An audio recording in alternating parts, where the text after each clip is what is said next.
Welcome to Career Tools. This week, staying in touch. The questions this cast answers are: how often should I stay in touch? Why should I stay in touch? And what should I say when I stay in touch? We've recently made a change to our website, manager-tools.com, which allows for us to list for sale every remaining Virtual Effective Manager conference for the remainder of the year. Right now online, you can sign up for a Virtual Effective Manager conference event in October, November, or December. If you're wanting to join us but must delay, it's all right. Make your own choice today. Sarah, in all of the podcasts, which seems like a million, we've made about networks and communication and relationships. And as many times as we've said, stay in touch, we've never had a cast about actually staying in touch. We even have one called Staying in Touch Examples with what to say, but we still haven't got one called Staying in Touch. And so this is our remedy for that. This is back to basics of what staying in touch means and how often to do it and how to do it and why to do it and all of the basics. Yes, exactly. All right. So today, our outline is going to be, we're going to start with stay in touch, what that looks like, make contact quarterly at a minimum, keeping a record of those touch points, alternate forms of contact, and using events as excuses. Like reasons to be in touch. Yeah. So staying in touch. Now, guys, the two most important elements of a successful career are getting results and relationships. We say that all of the time.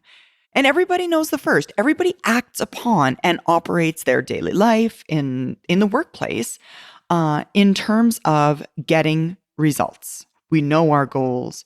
We know what our annual review is going to look like and what we're going to be marked positively on, what we're going to be marked negatively on. We know that our results also drive our salary increases, and therefore we work towards results. Right. Like, I know what's important around here. My salary, and therefore results. But no one acts as if they know that you need the other part. You need the relationships. The more senior you are, the fewer actions you actually take that drive results, and the more you drive results through other people. And it's your relationships that drive those results. But Mark often says when we talk about results and retention for managers, which are the two most important things for managers, you can get results and kill all your people. And that's not success. Success is getting the result and keeping the people, which means you have to work in a different way. You know, if the answer was just get results, then, you know, there's plenty of people from history you can copy, and they're not people that we want to copy. Exactly. And it's kind of the same with this. If you get results, but you don't work on your relationships, you come to a point where the results don't carry you any further and you don't have any friends. And having no friends in the organization or outside of the organization, you know, even if you get great results, means you get fired and then you've got nowhere to go. Exactly. So you can also think of it this way, like just as an example, you guys, the VP at the call center of your bank, when you phone in, isn't the person taking the call. You don't phone and get the VP on the line. They are the individual, though, who is negotiating with the technology folks to make sure that the call center has the staffing and the right tools they need to do their job. They're also then liaising with human resources to make sure that their call center is staffed appropriately and with the right people. Now, that VP is setting direction that forms the goals of those individual call center operatives, but they're not actually the ones achieving the day-to-day results. It's all through the relationships. And the better the VP's network and the better their relationships, the better the results for the organization as a whole. You know, if you've got a VP in a silo who's really intent on getting his results, but not working with the rest of the organization, you can end up with those kind of lopsided results where you get a lot in one area, but it's counterproductive because you don't get the same in the other area. You know, and a VP's network, if you think of a VP, if that's somewhere you would like to get to, that person's network started the moment they started work. Yes, You know, it did. just like yours. The first day they went to work, they knew nobody, and they spent the next however long it's taken them to get to VP level building relationships both inside and outside of the organization. And it's kind of like compound interest. The more you start early, you don't have to do it as hard, and it kind of builds on itself. If you are 20 years into your career and you realize I've got no network, no relationships, you're going to have to work really hard to build up the level that you need to be at that level of working. Whereas if you've just started your job, then one person this week, one person next week, one person the week after, by the end of 5 years, you've got 250 people. So the best time to start is 10 years ago. And the second best time is now. Absolutely. And since you can't have started 10 years ago, right? Because you didn't hear this cast, we didn't put it out, then start now. The answer is today. And guys, before everyone who's listening thinks, oh no, I'm good. My LinkedIn network is huge. I've got so many people in my Facebook contacts, and I have all of these contacts. Guys, just so you know, your LinkedIn and your Facebook contacts are not your network or relationships. Like, think of it this way. Facebook contacts, LinkedIn contacts, it's like an address book. They contain a method or a way of communicating with the people that you know, but it's not the method or the way of communicating or tracking them down that matters. It's the actual connecting with and tracking them down or communicating. That's the important part. Just having a bunch of people and a bunch of ways to contact folks in an address book isn't a relationship. You need to use your contacts. It's like, for those of us who are old enough to remember having the phone book, a physical phone book that was 3 inches thick. There were all those people in there. They could have been your friends, but they weren't. It was just a book full of numbers. And my Facebook's kind of like that. I look at my Facebook sometimes and think, I don't know who half these people are. Like, they sent me a request and I say yes, and I have no idea who they are. And building a network is one thing, but staying in touch is another. If building a network is like building a house, then staying in touch is doing the maintenance that keeps it standing for year after year. Building a house is hard work, and most of us don't do it. We just buy a house that's already built. But building a network is hard too. And if it were easy, we'd all have excellent networks, and we don't. And we don't. And the reason, guys, is that the moment you add someone to your network, the relationship with that person begins to decay, right? Like a new building. We buy, as Wendy said, brand new houses because they're brand new. And you've got a new building. You can't see decay immediately. But within a few months, after you've moved in, it looks good. And then you'll start to notice that there's scratches on the wall where the sofa hit it when you were moving in to the place, right? There's a little bit of caulking that's around your bathtub that's starting to peel and come away. You want to replace things like that, right? It doesn't take very long in that new setting before you start to notice that little problems are appearing, right? Things need some attention. And that's what this is like.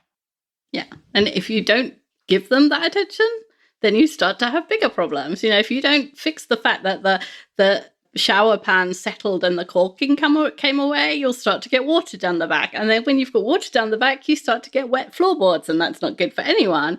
And in the same way, if you can have a network, and if you don't keep up with those people, you get little cracks in your relationships. And then if you don't do anything about that, you get bigger cracks. And then when you want to speak to someone after 2, 3, 4 years, they don't reply to your emails and you wonder why. And it's the same thing. You have to be doing that not daily, but weekly or regular maintenance in order to keep up those relationships, in order for your house of network to stay strong. That's the thing. Because when the storm comes, whether it's in your house or it's with your network and you need to rely on them, you want to have done the maintenance in advance so that it stands up to the wind and the rain in that storm, right? You need to work your network.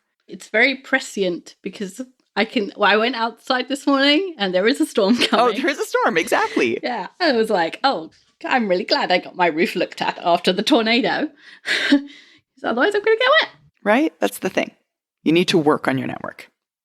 So how often? Make contact quarterly at a minimum. So we're going to recommend quarterly as a minimum frequency.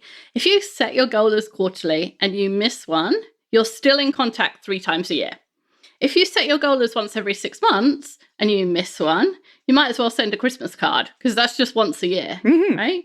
And if quarterly seems like too much based on your relationship, then 3 times a year, but not twice, because if you miss one twice, it's only once a year. Because the reason we suggest quarterly is because it means you don't ever get that far away from your contact. So, for example, this happens quite often, right? You've got a contact, but their job changes. Within 3 months, if you reach out to an individual who's changed positions and you, say, sent an email to their work email address, chances are that you'll still get an out-of-office reply, which will forward you to either a new message or their new email or give you contact information, right? If you phone their phone number and it happens to be an old number, you probably still have a voicemail, or organizations probably still have a voicemail set up so that you know that individual has left. For snail mail, right? You're using the post, you're sending a letter. Chances are, if it's within that 3-month window there, the mail will still be forwarded. The difference is when it's a year after somebody has changed a job and you look to reach out, it's much less likely that any of those things will be in play, which means that you will lose that connection, that contact altogether, because you'll have no way of finding them in their new place. I wish I remembered the detail of this story, but I don't remember it. But I think it was Mike who tried to find Mark after a long time of not being in touch.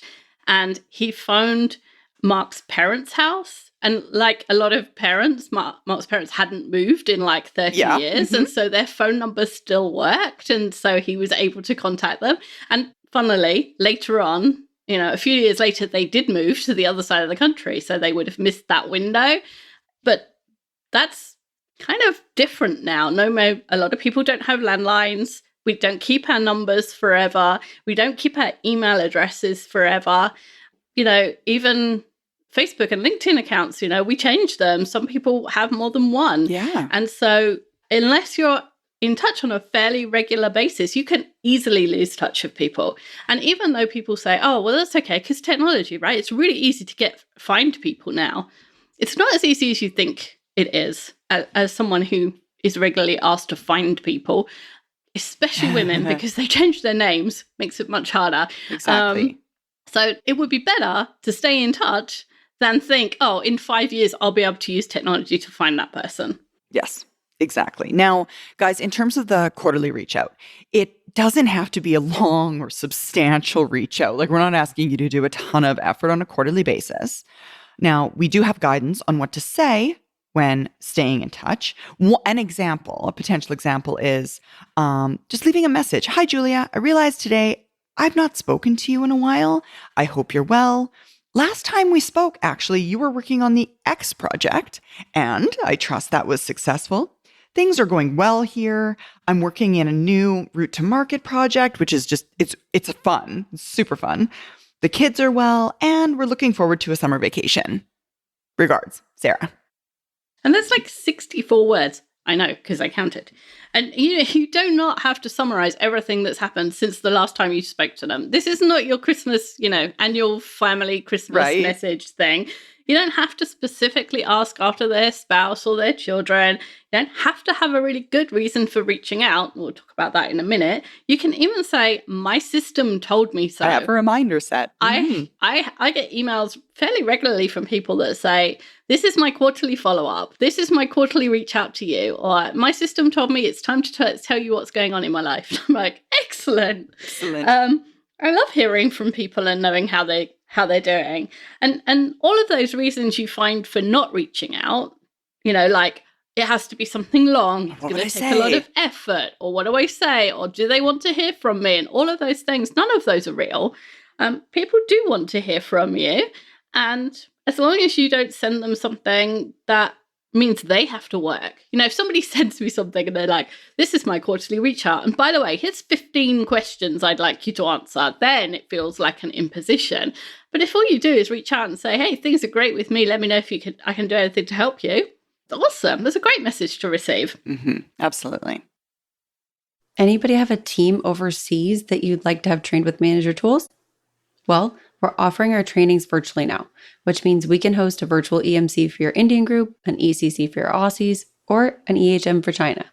If you've been trying to get your team on the same page about management, communication, or hiring, consider a virtual manager tools training. We've forgotten what time zones are at this point. Contact Maggie at manager-tools for more details and scheduling. Next on our list then is to keep a record. Now, our very first guidance, which included networking and our recommendations surrounding that, used the Control-Shift-K. Now, Control-Shift-K, you've probably heard us say in other podcasts, and we're going to say it here, is a Microsoft Outlook shortcut for creating a task. And once you've opened up that task, you'd then write or type in there, keep in touch with Wendy. And you'd make that task then, while you were there, recur every 3 months. And now, to be clear, that shortcut might be different in the program you use for your task list, but the guidance behind it is the same. Set up in your calendar a recurring task to remind yourself every 3 months to be in touch with each of your contacts. It's really easy to find a year that has gone by without getting in touch if we've not reminded ourselves, especially for folks like Wendy and I, in terms of DISC. If you're familiar with DISC, we are D's and C's. We're not people-focused. We are task-focused. So I find it helpful to turn my people reach out into a task. Yeah, that's a really good thing. And I just think time goes faster. The older you get, the time goes faster. Like everybody says that, right? How many people have said, do you know, we've been in this COVID thing for 6 months? I'm like, how did 6 months go past? It's just weird. So time perception for humans is we're just not good at it. And so use the technology to help you. And being reminded is only part of the value of having this on your task list. The second benefit is that you can keep a record of your conversation. And most task list systems will allow you to add notes to the task. So you can make a note about how you were in contact. So what method did you use to contact them? What you were in contact about? What if you sent some specific information, you can write that down. You can write down bullet points about what you said or the message you left. You can make note of family changes if your contact shares them. So if somebody says, oh yeah, we're expecting a baby, then in 3 months, you can remember to say, how's that cooking a baby thing going? Or has the baby been born? If they say they've married or they're looking forward to a big vacation or they're buying a house, all of those things you can write down.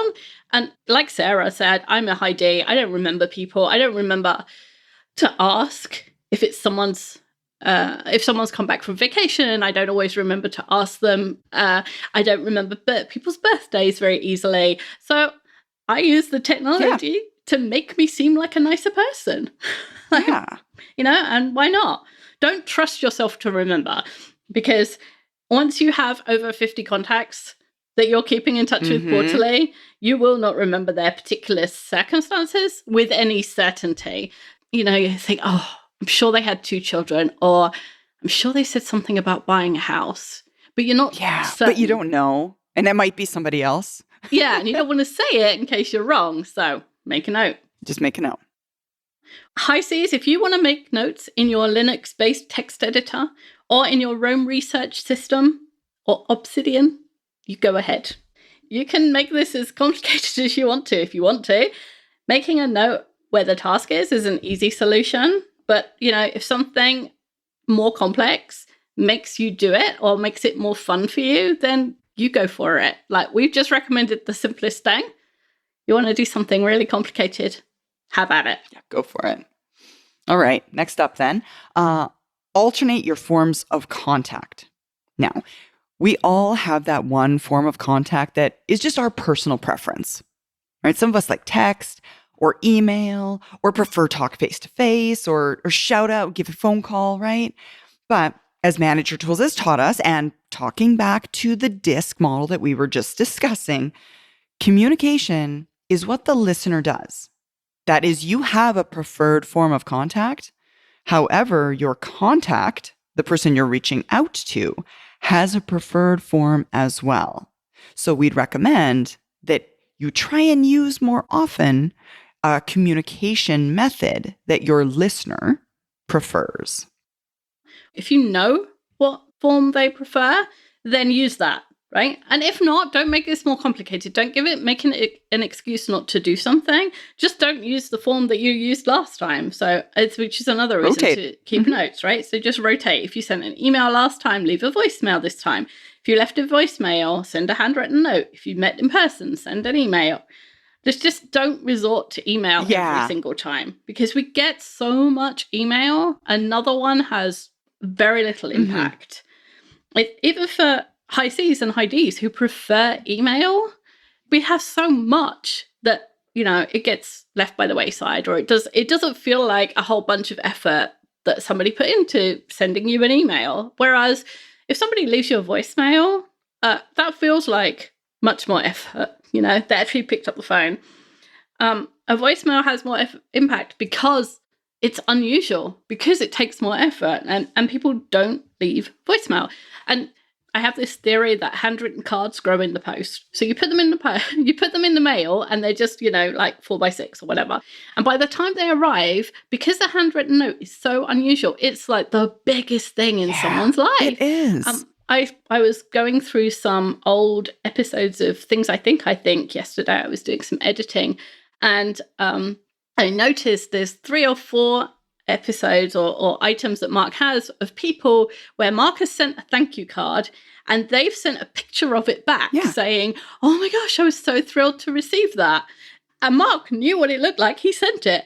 But people are so astounded by getting a handwritten note that they send you an email back and tell you what it looks like. They thank you for the thank you. Because it becomes so big in the mail. It becomes such a big deal. And the handwriting doesn't matter. Most people's handwriting is legible. Go slow, decide what you're going to write, and go slow and print it if you have to. And that's absolutely fine. I did notice in one of the pictures, somebody had written underneath Mark's writing. They translated it to real English. The words that they couldn't read. They'd clearly sat there for a while and thought, okay, I'm going to work out what this is. And when they'd worked it out, they didn't want to lose the thought. So they wrote it underneath, which just made me laugh. Right. It'll be good enough. And because a handwritten note is such a big deal to receive, nobody sits there and goes, "God, you got terrible handwriting." In fact, people often say to me, "Your handwriting looks really nice, but I can't read it." Which is like the point of writing something, is that somebody can read it, not that it looks nice. So my handwriting is pointless. But because it's such a big deal, people aren't going to worry about your handwriting. They're just going to be impressed that you sent them a note. Right? No, exactly. And feel really special. People love notes. Absolutely they do. All right. Now, guys, the last piece of our guidance is to use events as excuses. We say all the time, and we'll continue to say, that you don't need a formal reason to reach out.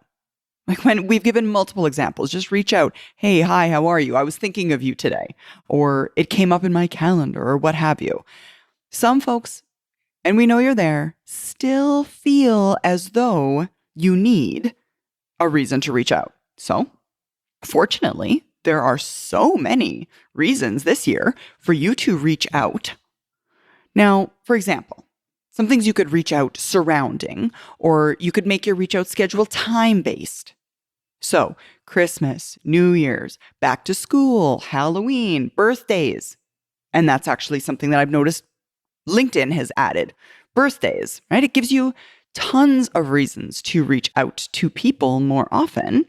And there are so many dates that you can use just to start your conversation, right? "Hey, happy Halloween. Halloween reminds me of that time when," and just, "we got dressed up at the office." Yeah. right? I think you were Superman, weren't you? Things like that. It gives you a reason to reach out. Or Christmas, or back to school reminded me that your school age, your children must be going to school for the first time this year. How exciting for you! There's another reason for reaching out. Next one is announcements. So things like corporate announcements, new products, layoffs, profits, industry announcements like new legislation being passed, or announcements about people you both know. So, for example, you could say, "I saw that the House passed a bill to give your industry more R&D funding," or "I saw that your company announced layoffs. I don't think it's your area, but if there's anything I can do to help, feel free to reach out." Mm-hmm. Absolutely. Or one of my personal favorites then is location-based. So I actually happen to have my contacts, my bench, sorted by location at all times, so that if there's news, something newsworthy happening, I can reach out to the folks in that area, right? Or based on their occupation, their organization, right? The places that they work, where they're from, maybe potentially where they have family. So for example, something happens like an earthquake in Manila, for example. I'll go open my bench, find all of the people that I know in the Philippines. "Hey, I saw there was an earthquake in Manila. I know you have family there. I hope all is well and everybody is safe." Things like that. Yeah. Okay, next up, activity-based. So things like travel or sports, product launches, a new house, a new car. For example, we just moved into the Stillwater Ranch area and it reminded me of the house you had here. Or there's a house down the road that looks like that one that you had in wherever. Or there's some people next door who have the same blow-up Halloween decorations that you have. There you go, you can combine two of them. And it doesn't need to be something that both of you remember necessarily. Like it doesn't need to be that they've seen this house where you are at, but just that you both remember the one that they had and you went to a barbecue there one summer afternoon or something like that. Or even, the houses here look like the ones in that area where we went to this client. And do you remember all the houses look the same? Well, this place looks exactly the same as that, It can be fairly tenuous. Yeah, absolutely. And then obviously there's anything that LinkedIn or Facebook tells you about the person, right? Now, again, we just mentioned birthdays, things like that, work changes, promotions, all those things are mentioned. Facebook and LinkedIn might be a two-edged sword, but one benefit is that they tell you about anniversaries, changes, promotions.